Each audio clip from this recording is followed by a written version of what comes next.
Monsieur le président. Monsieur le ministre, mes chers collègues, le présent article ouvre la voie pour les trois versants de la fonction publique à la contractualisation sur des postes de direction.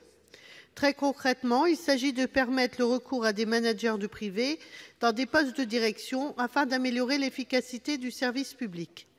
Je dois vous le dire, se présupposer que le privé est toujours meilleur que le public est une insulte pour l'ensemble des fonctionnaires de notre pays et est une erreur monumentale. Cet article est extrêmement grave. Il va favoriser les allers-retours des hauts fonctionnaires entre le public et le privé, le pantouflage et le rétro-pantouflage qui vont avoir pour effet d'établir, comme le souligne Anicet Le Pors, ancien ministre de la fonction publique et père du statut actuel, une confusion des finalités du public et du privé, un accroissement du risque de conflit d'intérêts et une captation de l'action publique par la finance internationale. C'est bien de cela dont il s'agit.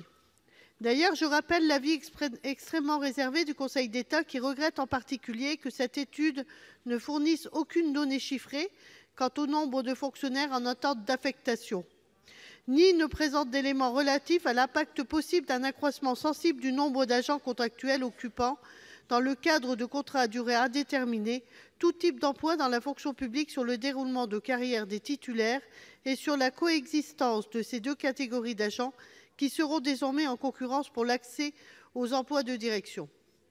Concrètement, l'étude d'impact indique que dans la fonction publique d'État, les emplois ouverts aux contractuels passeront de 683 aujourd'hui à 3 800.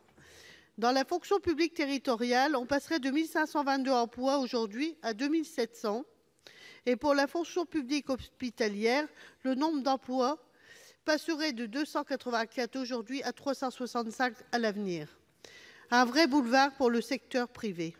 Un tel dispositif permettra notamment à des dirigeants d'entreprises privées d'occuper des postes de direction d'administration, de s'y constituer des réseaux d'influence avant de retourner à leur affaire. Un système sordide dont nos concitoyens ne veulent plus et qui nourrit la défiance envers l'administration et les pouvoirs publics. Nous voulons une administration et surtout une haute administration exemplaire, au-dessus de tout soupçon. Cet article ouvre la boîte de Pandore. Nous demandons donc la suppression.